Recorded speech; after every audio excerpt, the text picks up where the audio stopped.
10 വർഷമായ അധികാരമൊന്നുമില്ലാതെ, അധികാര കസേരകളില്ലാതെ പുറത്തിരിക്കുന്ന മുസ്ലിം ലീഗിന്റെ നെഞ്ചിടിപ്പ് നോക്കിയാൽ മനസ്സിലാകും. ആകെ അവതാളത്തിലാണ്, ആകെ ബ്ലഡ് പ്രഷറാണ്, BP ഹൈ ആണ്. കാരണം എന്താണ്? കോൺഗ്രസ് താവളത്തിനുള്ളിലെ തമ്മിലടിയാണ് അവരുടെ പ്രശ്നങ്ങൾക്ക് കാരണം. കോൺഗ്രസിലെ തമ്മിലടി. കോൺഗ്രസില് ആരാണ് മുഖ്യമന്ത്രി, ആരാണ് ധനമന്ത്രി, ആരാണ് ആഭ്യന്തരം കൈയാളുന്നത്, ആരാണ് KPCC പ്രസിഡന്റ്, ആരാണ് പ്രതിപക്ഷ നേതാവ് എന്ന് തുടങ്ങി തമ്മിലടി തുടങ്ങിയിട്ട് നാളുകൾ കുറേയായി. ഈ തമ്മിലടി കാരണം കേരളത്തിലെ ജനത, പിണറായി വിരുദ്ധ വികാരമുള്ള ജനത, UDFന് വോട്ട് ചെയ്യാൻ ആഗ്രഹിച്ചിരുന്ന ജനത, അവർ ഇപ്പോൾ UDFന് എതിരാണ്. അവർക്ക് ഒരു സുസ്ഥിര ഭരണമാണ് ആവശ്യം. അവർക്ക് ആവശ്യം സുസ്ഥിര ഭരണം. അത് ഇടതുമുന്നണി വാഗ്ദാനം ചെയ്യുന്നുണ്ട്. ഇടതുമുന്നണി സുസ്ഥിര ഭരണം വാഗ്ദാനം ചെയ്യുന്നുണ്ട്, വികസന ഭരണം വാഗ്ദാനം ചെയ്യുന്നുണ്ട്. അത് മാത്രമല്ല, ഇടതുമുന്നണി സർക്കാർ അവരുടെ നേട്ടങ്ങൾ ഒന്നടങ്കം പരസ്യത്തിലൂടെ, അവരുടെ PR വർക്കിലൂടെ എടുത്തു കാണിക്കുന്നുമുണ്ട്. ഇതെല്ലാം കണ്ടു കഴിഞ്ഞാൽ കുഞ്ഞാലിക്കുട്ടി സാഹിബിന്റെ നെഞ്ചിടിക്കാതിരിക്കുമോ? സാദിഖ് അലി ശിഹാബ് തങ്ങളുടെ നെഞ്ചിടിക്കാതിരിക്കുമോ? PMA സലാമിന്റെ നെഞ്ചിടിക്കാതിരിക്കുമോ? നെഞ്ചിടിക്കും. അവരാ നെഞ്ചിടിപ്പ് കുറയ്ക്കാൻ വേണ്ടി എന്തൊക്കെ ചെയ്തു? SDPIയെ കൂടെ കൊണ്ടു നിർത്തി. SDPI അതായത് തീവ്ര സ്വഭാവമുള്ള മതരാഷ്ട്രവാദം ഉന്നയിക്കുന്ന SDPIയെ കൂടെ കൊണ്ടു നിർത്തി. പിന്നീട് അതുപോലുള്ള സമാന സംഘടനകളെ കൂടെ കൊണ്ടു നിർത്തി.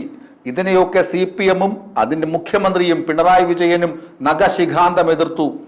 സാധാരണ ജനങ്ങൾ എതിർത്തു. എന്നിട്ട് എന്ത് ചെയ്തു?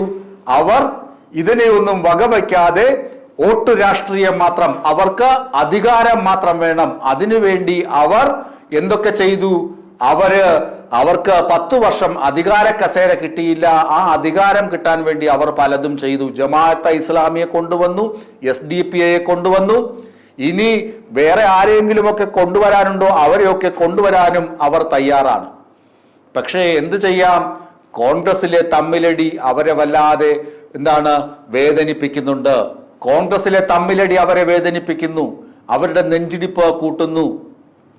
നെഞ്ചിടിപ്പ് കൂട്ടുന്നു എന്ന് മാത്രമല്ല, കോൺഗ്രസിലെ തമ്മിലടി കാരണം ഭരണം ഇപ്പോൾ കിട്ടും എന്നുള്ള അവരുടെ സ്വപ്നത്തിന് തിരിച്ചടിയാവുകയും ചെയ്യുന്നു. അതുകൊണ്ട് PK കുഞ്ഞാലിക്കുട്ടി സാഹിബ് പുതുതായി ചുമതലയേറ്റ UDF കൺവീനർ അടൂർ പ്രകാശിനോട് പറഞ്ഞു, കെഞ്ചി പറഞ്ഞു, പ്രിയപ്പെട്ട അടൂർ പ്രകാശേ, MM ഹസൻ സാഹിബിനോട് പലതവണ ഞാൻ പറഞ്ഞതാണ്, അല്ലെങ്കിൽ ഞങ്ങൾ പറഞ്ഞതാണ്, ഈ തമ്മിലടി നിർത്താൻ കോൺഗ്രസിനോട് അഭ്യർത്ഥിക്കൂ. തമ്മിലടി നിർത്തൂ, നമുക്ക് ഒത്തൊരുമിച്ച് പ്രവർത്തിക്കാം, നമുക്ക് അധികാരം കിട്ടട്ടെ, അതിനുശേഷം സ്ഥാനമാനങ്ങൾ നിശ്ചയിക്കാം എന്നൊക്കെ പലതും പറഞ്ഞതാണ്. പക്ഷെ ഇവരാരും ഇത് അനുസരിക്കുന്നില്ല. ഇനി നിങ്ങളെങ്കിലും ഒന്ന് പരിശ്രമിക്കൂ. സണ്ണി ജോസഫ് പുതുതായി സ്ഥാനമേറ്റ KPCC പ്രസിഡന്റ്. പക്ഷെ KPCC പ്രസിഡന്റ് കോഴിക്കോട് പോയപ്പോൾ എന്ത് ചെയ്തു? അയാളെ സ്വീകരിക്കാൻ അവിടെ ആരുമില്ല. ആളില്ലാ കസേരകളാണ് DCC ആഫീസിൽ സണ്ണി ജോസഫിനെ സ്വീകരിക്കാൻ എത്തിയത്. ഒരു ജനസമ്മതിയും ഇല്ലാത്ത ഒരു നേതാവിനെ ആണ് KPCC പ്രസിഡന്റായി എടുത്തു വച്ചിരിക്കുന്നത്. അതിനകത്തും മുസ്ലിം ലീഗിന് പരിഭവമുണ്ട്.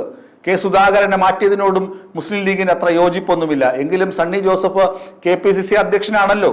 അതുകൊണ്ട് അവർ പറഞ്ഞു, സണ്ണി ജോസഫേ, നിങ്ങളൊരു കാര്യം ചെയ്യൂ, ഈ തമ്മിലടി മതിയാക്കാൻ ഇവരോട് പറയൂ, ഇവരോട് ഒരുമിച്ച് നിൽക്കാൻ പറയൂ, ഈ പ്രതിപക്ഷ നേതാവ് അയാളുടെ സ്വാർത്ഥ താല്പര്യങ്ങൾ ഉപേക്ഷിക്കാൻ പറയൂ, ഇയാളെ നിലയ്ക്ക് നിർത്തൂ എന്നൊക്കെ പറഞ്ഞ് കാല് പിടിക്കുകയാണ്. കാരണം 10 വർഷമായ അധികാരത്തിന് പുറത്തു നിന്നാൽ മുസ്ലിം ലീഗിൽ നിന്ന് ആളുകൾ കൊഴിഞ്ഞു പോകും. അവർക്ക് സമ്പത്ത് പ്രധാനമാണ്, അധികാരം പ്രധാനമാണ്. ആ അധികാരത്തിൽ തിരിച്ചെത്തിയാലേ അവർക്ക് 10 കാശുണ്ടാക്കാൻ കഴിയുകയുള്ളൂ. മുസ്ലിം ലീഗിന്റെ വിലാപം ഇങ്ങനെ നീളുകയാണ്. മുസ്ലിം ലീഗ് കോൺഗ്രസിന് താക്കീത് കൊടുത്തിരിക്കുകയാണ്. ഇനിയും നിങ്ങൾ ഇങ്ങനെ കളിച്ചാൽ ഞങ്ങൾ LDFിൽ പോകും. LDFിൽ പോവുക മാത്രമല്ല, ഉപമുഖ്യമന്ത്രി സ്ഥാനം അല്ലെങ്കിൽ മുഖ്യമന്ത്രി സ്ഥാനം വരെ ഞങ്ങൾ കൈയടക്കും എന്നുള്ള താക്കീതാണ് ഏറ്റവും ഒടുവിൽ കൊടുത്തിരിക്കുന്നത്.